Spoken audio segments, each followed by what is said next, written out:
Capítulo 403. Diabetes mellitus. Diagnóstico, clasificación y fisiopatología. Introducción. La diabetes mellitus comprende un grupo de trastornos metabólicos frecuentes que comparten el fenotipo de la hiperglucemia. Existen varios tipos diferentes de diabetes mellitus, resultado de la interacción compleja entre genética y factores ambientales. De acuerdo con la causa de la diabetes mellitus, los factores que contribuyen a la hiperglucemia pueden ser deficiencia de la secreción de la insulina, disminución de la utilización de glucosa o aumento de la producción de esta. El trastorno de la regulación metabólica que acompaña a la diabetes mellitus provoca alteraciones fisiopatológicas secundarias en muchos sistemas orgánicos y supone una pesada carga para el individuo que padece de la enfermedad y para el sistema sanitario. En Estados Unidos, la diabetes mellitus es la primera causa de nefropatía en etapa terminal, de amputaciones no traumáticas de extremidades inferiores y de ceguera en adultos. Las personas con diabetes tienen mayor riesgo de desarrollar enfermedades cardiovasculares, que son la primera causa de mortalidad y morbilidad en esta población. Clasificación. La diabetes mellitus se clasifica con base en el proceso patógeno que culmina en hiperglucemia. Cuadro 403-1. Las dos categorías amplias de la diabetes mellitus se designan tipo 1 y tipo 2. Sin embargo, cada vez hay un mayor reconocimiento de otras formas de diabetes, en las cuales se comprende mejorar la patogenia molecular y puede asociarse con un único defecto genético. Estas formas alternativas, así como otras variantes atípicas, pueden compartir características de la diabetes mellitus tipo 1, tipo 2 o de ambos. La diabetes tipo 1 se desarrolla como consecuencia de una respuesta autoinmunitaria contra las células beta productoras de insulina, lo que ocasiona una deficiencia de insulina. La diabetes mellitus tipo 2 es un grado heterogéneo de trastornos que se caracterizan por grados variables de resistencia a la insulina, menor secreción de dicha hormona y una mayor producción de glucosa hepática. Diversos defectos en acción, secreción o ambas funciones de la insulina causan el fenotipo común de hiperglucemia en la diabetes tipo 2 y tienen grandes posibilidades terapéuticas en la época actual, en que se dispone de fármacos para corregir o modificar trastornos metabólicos específicos. Las diabetes tipo 1 y 2 son precedidas por un periodo de deterioro progresivo de la homeostasis de la glucosa, seguido del desarrollo de hiperglucemia que excede el umbral para el diagnóstico clínico. En términos de diabetes tipo 2, esta fase se conoce como prediabetes y se clasifica de manera más específica como una alteración de las concentraciones de glucosa en ayuno o como intolerancia a la glucosa. En fechas recientes se definieron tres etapas diferentes de la diabetes mellitus tipo 1, con base en el desarrollo de los anticuerpos contra antígenos de las células beta pancreáticas o bien el desarrollo de trastornos de la glucemia. Cuadro 403-1. Clasificación etiológica de la diabetes mellitus. 1. Diabetes mellitus tipo 1. Destrucción inmunitaria de las células beta que por lo general ocasiona deficiencia absoluta de la insulina. 2. Diabetes mellitus tipo 2. Varía en resistencia a la insulina predominante con déficit relativo de insulina y defecto secretor de insulina predominante con resistencia a la insulina. 3. Otros tipos específicos de diabetes, monogénicos o MODY. 3A. Defectos genéticos del desarrollo o de la función de las células beta caracterizados por mutaciones en 3A1, factor de transcripción nuclear del hepatocito 4-alfa, 3A2, glucosinasa, 3A3, factor de transcripción nuclear del hepatocito 1-alfa, 3A4, factor promotor de la insulina 1, factor de transcripción nuclear del hepatocito 1-beta, neuro D1 y otros reguladores de los islotes pancreáticos, proteínas como KLF11, PAX4, PLK, GATA4, GATA6, SLC2A2, GLUT2, RFX6 y GLIS3. 3A5, insulina que ocasionan diabetes neonatal permanente. 3A6, subunidades de los conductos de potasio sensibles a ATP que provocan diabetes neonatal permanente. 3A7, DNA mitocondrial. 3B, diabetes neonatal transitoria. 3C, enfermedades del páncreas exócrino, pancreatitis, pancreectomía, neoplasia, fibrosis quística, hemocromatosis, pancreatopatía fibrocalculosa, mutaciones en el gen de la lipasa del carboxil éster. 3D, defectos genéticos en acción de la insulina, incluyendo resistencia a la insulina del tipo A, leprechaunismo, síndrome de Rabson-Mendenhall y síndromes de lipodistrofia. 3C, endocrinopatías, acromegalia, síndrome de Cushing, glucagonomia, feocromocitoma, hipertiroidismo, somatostatinoma, aldosteronoma. 3F, glucocorticoides inducidos por fármacos o sustancias químicas, calcineurina e inhibidores del mTOR después del trasplante de órganos. PACOR, un eliminador de roedores, pentamidina, ácido nicotínico, diazóxido, agonistas beta-adrenérgicos, tiazidas, hidantoínas, asparaginasa, interferón alfa, inhibidores de proteasas, antipsicóticos, atípicos y de otros tipos, epinefrina. 3G, infecciones, rubiola congénita, citomegalovirus, virus Coxsackie. 3H, formas infrecuentes de diabetes inmunitaria, síndrome del hombre rígido, anticuerpos contra el receptor de insulina. 3I, otros síndromes genéticos que a veces se asocian a diabetes, síndromes de Wolfram, síndrome de Down, síndrome de Klinefelter, síndrome de Turner, ataxia de Friedreich, coria de Huntington, síndrome de Lawrence-Mounts-Wield, distrofia miotónica, porfiria, síndrome de Prader-Willi. 4. Diabetes mellitus gestacional. Figura 403-1. Espectro de la homeostasis de la glucosa y la diabetes mellitus.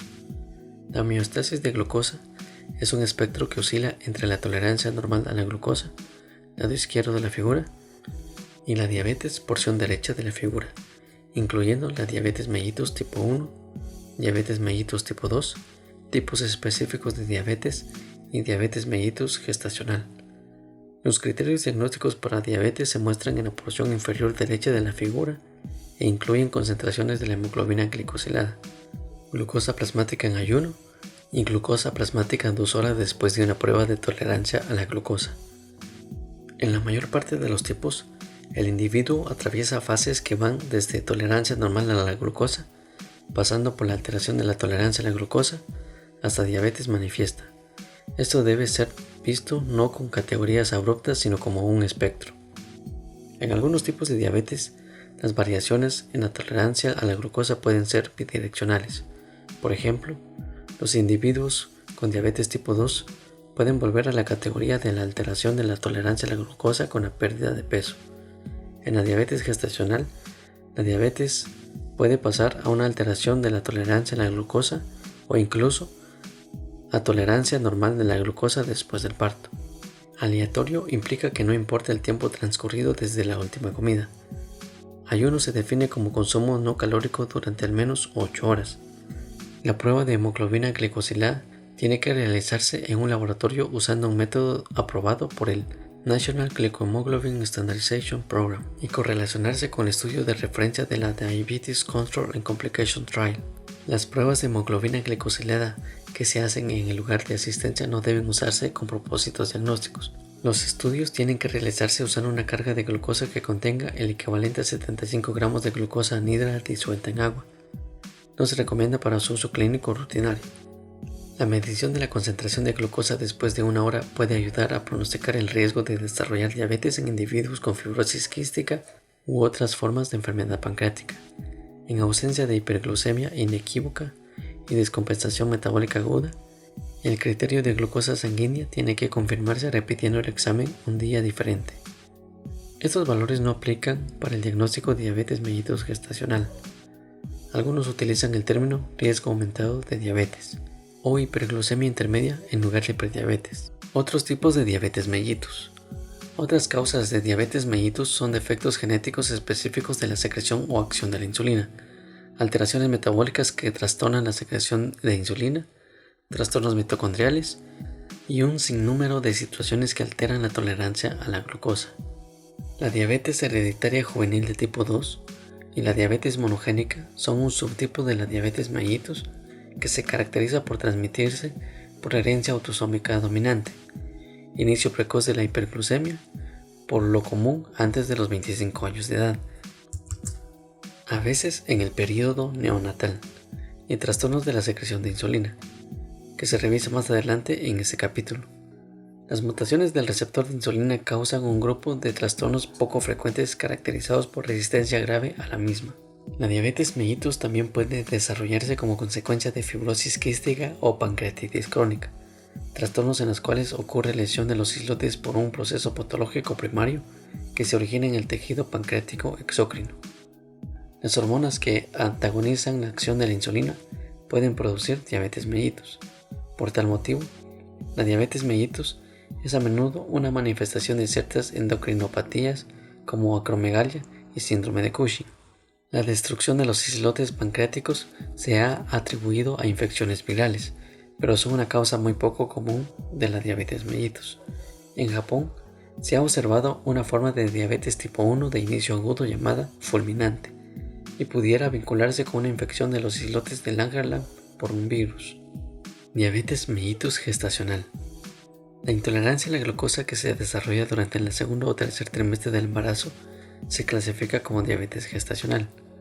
La resistencia a la insulina relacionada con las alteraciones metabólicas del embarazo aumenta las necesidades de insulina y puede provocar intolerancia a la glucosa o diabetes.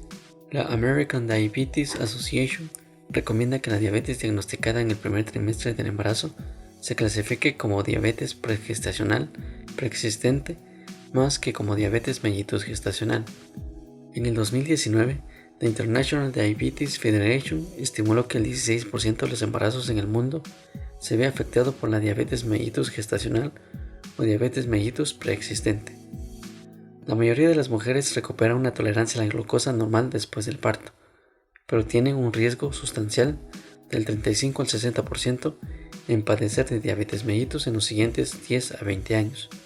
Además, los niños nacidos de madres con diabetes mellitus gestacional también pueden tener incremento en el riesgo de desarrollar síndrome metabólico y diabetes mellitus tipo 2 más tarde a lo largo de su vida. A la fecha, la American Diabetes Association recomienda que las mujeres con antecedentes de diabetes mellitus gestacional sean sometidas a lo largo de la vida a detección de diabetes al menos cada 3 años. Diabetes atípica. Cada vez más se reconoce que algunas formas de diabetes tienen características de diabetes tanto de tipo 1 como de tipo 2. Estas son distintas a las formas monogénicas, puesto que no se han relacionado con defectos de un solo gen. Un fenotipo de diabetes tipo 2 antes de la pubertad a un fenotipo de diabetes tipo 2 en individuos muy delgados son ejemplos de diabetes atípica. Otro ejemplo es la diabetes propensa a cetosis, en la que el individuo que presenta cetoacidosis no requieren tratamiento con insulina exógena a largo plazo. Muchos de estos sujetos tienen ascendencia afroamericana o asiática. Los mecanismos que subyacen las formas atípicas de la diabetes se están estudiando de forma activa. Epidemiología y consideraciones globales. La prevalencia mundial de la diabetes mellitus ha aumentado de manera impresionante en los últimos 20 años. En 1985 se calculaba que habían 30 millones de casos, en tanto que en el 2019 se calculó en 463 millones. Con ajuste a las tendencias actuales, la International Diabetes Federation estima que 642 millones de personas tendrán diabetes para el año 2040. La prevalencia de diabetes tipo 1 y 2 aumenta a nivel mundial, pero la de tipo 2 lo hace con mayor rapidez, al parecer por incremento en la frecuencia de obesidad y la disminución de actividad física conforme se industrializa un número cada vez mayor de países, y por el envejecimiento de la población. La incidencia de diabetes tipo 1 ha incrementado a una tasa de 3% anual en todo el mundo, con diferencias geográficas claras. La causa de este incremento no se comprende bien. Pero la diabetes mellitus tipo 1 se ha diagnosticado cada vez más a menudo en individuos más jóvenes. En el 2019, la prevalencia de diabetes en individuos de 20 a 79 años de edad en todo el mundo fue del 9.3% y osciló entre 4.7% y 12.2%. Epidemiología y consideraciones globales. La prevalencia mundial de la diabetes mellitus ha aumentado de manera impresionante en los últimos 20 años. En 1985 se calculaba que habían 30 millones de casos, en tanto que en el año 2019 se calculó en 463 millones. Con ajuste a las tendencias actuales, la Federación Internacional de Diabetes estima que 642 millones de personas tendrán diabetes para el año 2040. La prevalencia de diabetes tipo 1 y 2 aumenta a nivel mundial, pero la del tipo 2 lo hace con mayor rapidez, al parecer por el incremento en la frecuencia de obesidad y la disminución de la actividad física conforme se industrializa un número cada vez mayor de países, y por el envejecimiento de la población. La incidencia de la diabetes tipo 1 ha incrementado a una tasa del 3% anual en todo el mundo, con diferencias geográficas claras. La causa de este incremento no se comprende muy bien, pero la diabetes mellitus tipo 1 se ha diagnosticado cada vez más en aumento en individuos más jóvenes. En el 2019, la prevalencia de la diabetes en individuos de 20 a 79 años de edad en todo el mundo fue de 9.3% y osciló entre 4.7% y 12.2%. Los países con el mayor número de personas con diabetes en el 2019 fueron China, 116.4 millones, India, 77 millones, Estados Unidos, 31 millones, Pakistán, 19.4 millones, Brasil, 16.8 millones y México, 12.8 millones. En la estimación más reciente para los Estados Unidos, en el 2020, el Centro de Control de Enfermedades y de Prevención calculan que el 10.5% de la población tiene diabetes. La diabetes afectó al 13% de todos los adultos en Estados Unidos y hasta 34% u 88 millones de adultos presentó prediabetes. Aproximadamente 21.4% de los individuos diabéticos en Estados Unidos no estaba diagnosticado. Se calcula que en todo el mundo, más del 50% de los diabéticos no se ha diagnosticado. La diabetes mellitus aumenta con la edad. La prevalencia de la diabetes mellitus en Estados Unidos se calculó en 0.25% en individuos menores de 20 años, 4.2% en personas entre los 18 y 44 años de edad y 17.5% en sujetos de 45 a 64 años. En personas mayores de 65 años de edad, la prevalencia de la diabetes mellitus fue de 26.8%. En todo el mundo, se han observado tendencias similares relacionadas con la edad. Figura 403-2. Prevalencia mundial de la diabetes mellitus. El cálculo mundial es de 463 millones de personas con diabetes en el 2019. Se muestran las estimaciones regionales del número de individuos con diabetes, de 20 a 79 años de edad. Existe una variación geográfica considerable en la incidencia de la diabetes mellitus tipo 1 y la tipo 2. En la actualidad, Escandinavia, seguida de Cerdeña y Portugal, tienen la mayor incidencia de la diabetes mellitus tipo 1. La incidencia más baja se observa en los países de la costa del Pacífico, donde es de 20 a 30 veces menor. El norte de Europa y Estados Unidos tienen una tasa intermedia. Se piensa que una buena parte del aumento del riesgo de la diabetes mellitus tipo 1 es el reflejo de la frecuencia de los alelos de alto riesgo del antígeno leucocítico humano en grupos étnicos de diferentes zonas geográficas. Sin embargo, ahora las poblaciones menos enriquecidas con estos alelos clásicamente de alto riesgo están experimentando incrementos más rápidos en la diabetes mellitus tipo 1, lo que sugiere la influencia de factores ambientales. La prevalencia de la diabetes mellitus tipo 2 y su precursora, la intolerancia a la glucosa, es máxima en determinadas islas del Pacífico y en el Medio Oriente e intermedia en países como India y Estados Unidos. Es probable que esta variabilidad se deba tanto a factores genéticos, conductuales y ambientales. La prevalencia de la diabetes mellitus varía también entre diferentes etnias dentro de un país determinado, como en las poblaciones indígenas, que en general tienen mayor incidencia de diabetes que la población abierta del país. Por ejemplo, el Centro de Control de Enfermedades estimaron que la prevalencia de la diabetes mellitus ajustada por edad en Estados Unidos personas mayores de 20 años en el 2017 y 2018 era de 7.5% en caucásicos no hispanos, 9.2% en asiáticos americanos, 12.5% en hispanos, 11.7% en individuos de raza negra no hispanos y más de 14% en poblaciones de nativos norteamericanos y de Alaska. El inicio de la diabetes mellitus tipo 2 ocurre en promedio a edad más temprana en los grupos étnicos distintos de los caucásicos no hispanos. En Asia, la prevalencia de la diabetes se está incrementando con rapidez y el inicio es con menor índice de masa corporal, edad más joven, mayor adiposidad visceral y capacidad secretora disminuida de insulina. La diabetes es una causa importante de mortalidad. En años recientes, la diabetes se ha enumerado como la séptima causa de muerte en Estados Unidos, pero varios estudios indican que probablemente exista un subregistro de las defunciones relacionadas con la diabetes. Datos de la Federación Internacional de Diabetes sugieren que la diabetes explicó casi 4.2 millones de defunciones en todo el mundo en el 2019, lo que representa 11.3% de la mortalidad global para todas las causas en adultos de 20 a 79 años de edad. La diabetes también conlleva costos importantes. Se calcula que en el año 2019 se gastaron $760 millones en estadounidenses en salud para atención de la diabetes, intervalo de 8% a 19%.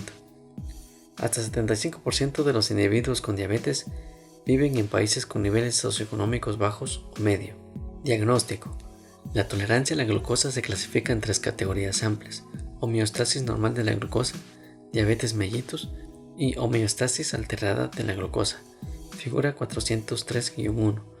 La tolerancia a la glucosa se puede valorar utilizando la glucosa plasmática en ayuno, la respuesta a una carga oral de glucosa o la hemoglobina glicosilada. Una glucosa plasmática en ayuno menor de 5.6 milimoles por litro, equivalentes a 100 miligramos en 100 mililitros. Una glucosa en plasma menor a 140 miligramos por 100 mililitros, 7.9 milimoles por litro. Después de una reacción a una carga oral de glucosa y una hemoglobina glicosilada menor a 5.7%, se considera que definen la tolerancia normal a la glucosa. El Comité Internacional de Expertos, con miembros designados por la Asociación Americana de Diabetes, la Asociación Europea para el Estudio de la Diabetes y la Federación Internacional de Diabetes, han formulado criterios diagnósticos para la diabetes mellitus. Cuadro 403-2. Con base en las siguientes premisas: 1. La glucosa plasmática en ayuno, la reacción a una carga oral de glucosa, prueba de tolerancia a la glucosa oral y la hemoglobina glicosilada varían entre los individuos. Y 2. La diabetes mellitus se define como el nivel de glucemia al que ocurren las complicaciones específicas de la diabetes, más que como desviaciones a partir de una media basada en la población. Por ejemplo, la prevalencia de la retinopatía en los indígenas estadounidenses, específicamente los indígenas Pima, empieza a incrementarse a una glucosa plasmática en ayuno mayor de 6.4 milimoles por litro, equivalentes a 116 miligramos en 100 mililitros. Cuadro 403-2. Criterios para la revisión de diabetes mellitus tipo 2 en adultos. 1. Deben realizarse estudios a individuos con sobrepeso u obesidad con un índice de masa corporal mayor o igual a 25 kilogramos por metro cuadrado, o mayor o igual a 23 kilogramos por metro cuadrado para asiáticos americanos, o con etnicidad relevante que tengan los siguientes factores de riesgo. 1.1. Antecedentes familiares de diabetes, por ejemplo, padres, hermanos con diabetes tipo 2. 1.2. Raza o etnicidad, por ejemplo, estadounidense de raza negra, latino, indígena norteamericano, ascendencia asiática, isleño del Pacífico. 1.3. Hipertensión, presión arterial mayor o igual a 140-90 milímetros de mercurio. 1.4. Concentración de colesterol de lipoproteínas de alta densidad menor a 35 miligramos por 100 mililitros o 0.90 milimoles por litro. Concentración de triglicéridos mayor a 250 miligramos por 100 mililitros o 2.82 milimoles por litro, o ambas situaciones. 1.5. Síndrome de ovarios poliquísticos o acantosis nigricans. 1.6 Antecedentes de enfermedad cardiovascular. 1.7 Inactividad física habitual. 1.8 Otras condiciones vinculadas con resistencia a la insulina, por ejemplo, obesidad grave o acantosis nigricans. 2. Los individuos con concentraciones de glucosa en ayuno, intolerancia a la glucosa o concentraciones de hemoglobina glicosilada entre 5.7% y 6.4%, previamente identificadas, deben monitorizarse cada año. 3. Las mujeres que hayan padecido de diabetes mellitus gestacional deben realizarse valoraciones de estado de salud al menos cada 3 años. 4. En otros individuos, las valoraciones deben iniciarse a los 45 años de edad y repetirse cada 3 años. 5. Individuos con VIH. Figura 403-3. Relación entre una complicación específica de la diabetes y tolerancia a la glucosa. Esta figura muestra la incidencia de retinopatía en los indígenas norteamericanos Pima en función de la glucosa plasmática en ayuno. La glucosa plasmática a las 2 horas de una sobrecarga de glucosa de 75 gramos vía oral o la hemoglobina glicosilada. Obsérvese que la incidencia de retinopatía aumenta de manera notable con una glucosa plasmática en ayuno mayor de 116 mg por 100 ml o una glucosa plasmática a las 2 horas de 185 mg por 100 ml o una hemoglobina glicosilada mayor a 6.5%. La homeostasis anormal de la glucosa puede diagnosticarse a través de 3 criterios distintos. Figura 403-1. Primero, la alteración de la concentración de la glucosa en ayuno. Se define como una concentración plasmática de glucosa de 5.6 a 6.9 milimoles por litro o 100 a 125 miligramos por 100 mililitros. Segundo, la intolerancia a la glucosa se define como una concentración plasmática de glucosa de 7.8 a 11 milimoles por litro o de 140 a 199 miligramos por 100 mililitros después de una prueba de tolerancia a la glucosa.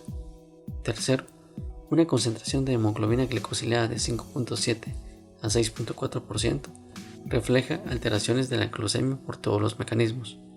Aunque los 3 criterios mencionados no identifican a los mismos individuos, por ejemplo, porque puede haber diferentes mecanismos biológicos involucrados, sujetos con las 3 condiciones tienen mayor riesgo de progresar a la diabetes mellitus tipo 2 y más probabilidades de desarrollar cardiopatías, por lo que deben recibir orientación sobre formas para disminuir dichos riesgos, como se menciona más adelante.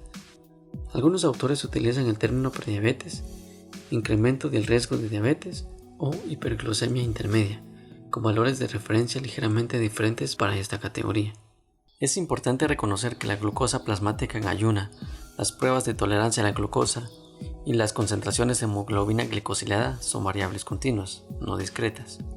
El riesgo de padecer comorbilidades incrementa de forma continua, en vez de manera discreta, por categoría diagnóstica. Una glucosa plasmática en ayunas mayor o igual a 7 milimoles por litro o 126 miligramos por 100 mililitros. Una glucosa mayor o igual a 11.1 milimoles por litro o 200 miligramos por 100 mililitros 2 horas después de consumir glucosa oral o cifras de hemoglobina glicosilada mayor o igual a 6.5% satisfacen los criterios para el diagnóstico de diabetes mellitus. Figura 403-1. Para el diagnóstico es suficiente una medición aleatoria de las concentraciones plasmáticas de la glucosa mayor o igual a 11.1 milimoles por litro o 200 miligramos por 100 mililitros, acompañada de los síntomas clásicos de la diabetes mellitus: poliuria, polidipsia, pérdida de peso. Los criterios actuales para el diagnóstico de diabetes mellitus hacen énfasis en la hemoglobina glicosilada o en la glucosa plasmática en ayunas, como las pruebas más confiables y convenientes para identificar la diabetes mellitus en personas asintomáticas. Sin embargo, algunos sujetos cumplen los criterios de una prueba, pero no de la otra. Es importante notar que el grupo étnico y la raza pueden tener impacto en la fiabilidad de las concentraciones de hemoglobina glicosilada. Por ejemplo, los estadounidenses de raza negra tienen cifras más elevadas de hemoglobina glicosilada en comparación con los caucásicos no latinoamericanos con concentraciones similares de glucosa. Aunque la prueba de tolerancia a la glucosa oral es un método válido para diagnosticar diabetes mellitus, no se utiliza a menudo en atención clínica sistemática, con excepción de la atención durante el embarazo y para la detección de la diabetes gestacional. El diagnóstico de diabetes mellitus tiene implicaciones profundas para el individuo desde los puntos de vista médico y financiero. Por tanto, deben persistir las anomalías indicadoras de diabetes en estudios repetidos antes de establecer el diagnóstico definitivo de la enfermedad, a menos que se encuentren trastornos metabólicos agudos o concentración plasmática de glucosa notablemente elevada. Los criterios revisados permiten, además, eliminar el diagnóstico de diabetes mellitus en las situaciones en las que la intolerancia a la glucosa se normaliza. Detección. Se recomienda el empleo generalizado de la glucosa plasmática en ayunas y la hemoglobina glicosilada como pruebas de detección de diabetes mellitus tipo 2, porque 1. Un gran número de los individuos que satisfacen los criterios actuales de la diabetes mellitus son asintomáticos y no se percatan de que la padecen. 2. Los estudios epidemiológicos sugieren que puede existir diabetes mellitus tipo 2 hasta por un decenio antes de establecerse el diagnóstico. 3. Algunos individuos con diabetes mellitus tipo 2 tienen una o más complicaciones específicas de la diabetes al momento de su diagnóstico. 4. El tratamiento de diabetes mellitus tipo 2 puede alterar favorablemente la historia natural de la enfermedad. Y 5. El diagnóstico de la prediabetes debe estimular los esfuerzos para evitar la diabetes. La Asociación Americana de Diabetes recomienda practicar estudios de detección inicial a toda persona mayor de 45 años, cada 3 años, y hacer lo mismo en sujetos en fase más temprana de la vida si tienen sobrepeso, con un índice de masa corporal mayor a 25 kg por metro cuadrado, o una definición relevante desde el punto de vista étnico para sobrepeso, y además un factor de riesgo para mostrar diabetes. Se encuentran disponibles algunos inmunomarcadores de la diabetes tipo 1, que se revisa más adelante en este capítulo, pero en la actualidad se desaconseja su empleo a la espera de identificar intervenciones que supongan beneficios clínicos en individuos con riesgo elevado de desarrollar diabetes mellitus tipo 1. Regulación de la homeostasis de la glucosa. Regulación general de la homeostasis de la glucosa. La homeostasis de la glucosa refleja el equilibrio entre el consumo de energía proveniente de los alimentos ingeridos, la producción hepática de la glucosa y la captación y utilización de glucosa por los tejidos periféricos. La insulina es el regulador más importante de este equilibrio metabólico, pero los impulsos neurales, las señales metabólicas y otras hormonas, por ejemplo glucagón, participan en el control integrado del suministro y utilización de la glucosa. Figura 403-4. Los órganos que regulan la glucosa y los lípidos se comunican por mecanismos neurales y humorales con la grasa, y músculos que producen adiposinas, miocinas y metabolitos que influyen en la función hepática. En el estado de ayuno, las bajas concentraciones de insulina en combinación con incrementos leves en las concentraciones de glucagón aumentan la producción de glucosa al favorecer la gluconeogénesis hepática y el desdoblamiento de glucógeno como glucogenólisis, con lo que se reduce la captación de glucosa en tejidos sensibles a la insulina, como músculo estriado y grasa, lo que favorece la inmovilización de precursores almacenados como aminoácidos y ácidos grasos libres como la lipólisis. En condiciones normales, las células alfa incrementan la secreción de glucagón solo cuando las concentraciones sanguíneas de glucosa o insulina son bajas o cuando se hace ejercicio. Sin embargo, en pacientes con diabetes mellitus está incrementada durante el ayuno y después de ingerir alimentos y estimula la glucogenólisis y gluconeogénesis excesiva en el hígado y en menor medida en la médula renal. En cambio, en personas sanas, la carga de glucosa postprandial aumenta la cantidad de insulina y disminuye el nivel de glucagón, lo cual permite una óptima disposición de la glucosa. La insulina, una hormona anabólica, estimula el almacenamiento de carbohidratos y grasa, así como la síntesis de proteínas. La mayor parte de la glucosa postprandial se usa en el músculo esquelético, un efecto de captación de glucosa estimulado por la insulina. Otros tejidos, en particular el cerebro, usan la glucosa de manera independiente de la insulina. Los factores secretados por los miocitos esqueléticos, adipocitos como leptina, resistina, adiponectina y el hueso también influyen en la homeostasis de la glucosa. Figura 403-4. Regulación de la homeostasis de la glucosa. Los órganos mostrados contribuyen a la utilización, producción o almacenamiento de glucosa. Véase el texto respecto a la descripción de las comunicaciones, que pueden ser neurales u humorales.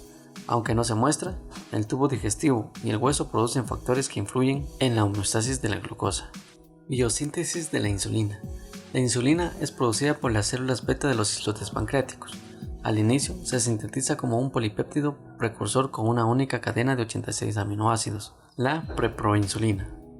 El procesamiento proteolítico posterior elimina el péptido señalizador aminoterminal, generando la proinsulina, la cual está emparentada de modo estructural con los factores de crecimiento similares a la insulina 1 y 2, que se unen débilmente al receptor de la hormona. La escisión de un fragmento interno de la proinsulina de 31 residuos genera el péptido C y las cadenas A de 21 aminoácidos y B de 30 aminoácidos de la insulina, unidas entre sí por puentes disulfuro.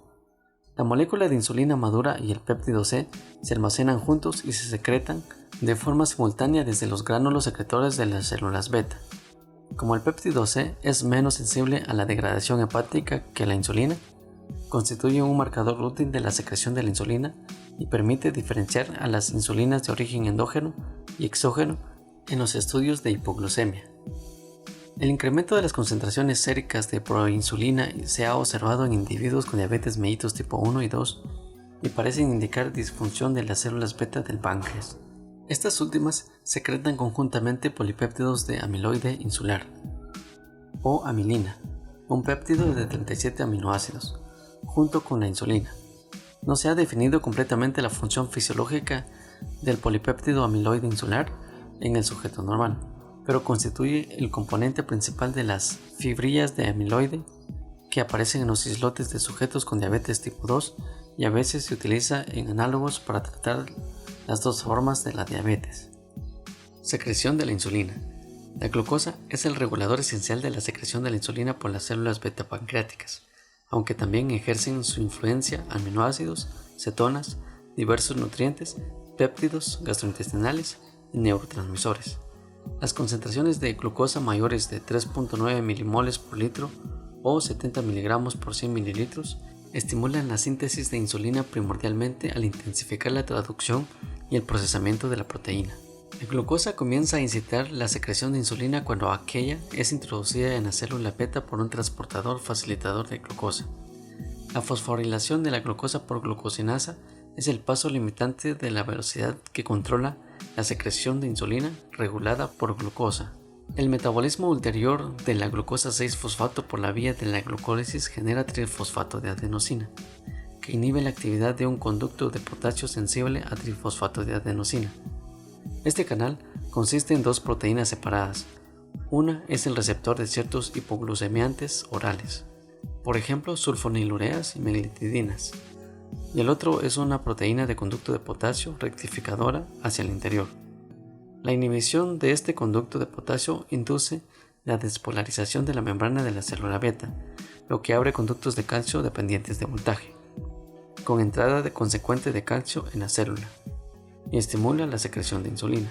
La secreción de la insulina ocurre en dos etapas, la primera fase de respuesta rápida y la segunda fase más prolongada.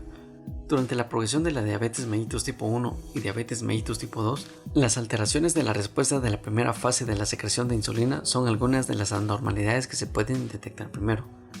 Varias vías metabólicas internas de las células beta, así como las señales hormonales externas, amplifican la secreción de insulina estimulada por la glucosa. El péptido 1 similar al glucagón y el péptido insulinotrópico dependiente de glucosa son hormonas del grupo de las incretinas que se unen a receptores específicos de la célula beta para estimular la secreción de insulina a través de la producción de AMP cíclico. Pero este fenómeno ocurre solo cuando las concentraciones de glucosa se encuentran por arriba de las concentraciones en ayuno. Las incretinas también suprimen la producción y secreción de glucagón. Los análogos de la incretina o los fármacos que prolongan la actividad del péptido 1 similar al glucagón se utilizan con fines terapéuticos en la diabetes mellitus tipo 2. Se creía que la liberación de el péptido 1 similar al glucagón ocurría solamente a partir de las células L neuroendocrinas en el tubo digestivo después de la ingestión de alimentos. Sin embargo, estudios preclínicos recientes sugieren que la producción de péptido 1 similar al glucagón en el interior de los islotes pancreáticos por las células alfa podrían participar en la regulación de la secreción de la insulina. Figura 403-5. Mecanismos de secreción de insulina estimulada por glucosa y anomalías en diabetes. La glucosa y otros nutrientes regulan la secreción de insulina por las células beta pancreáticas.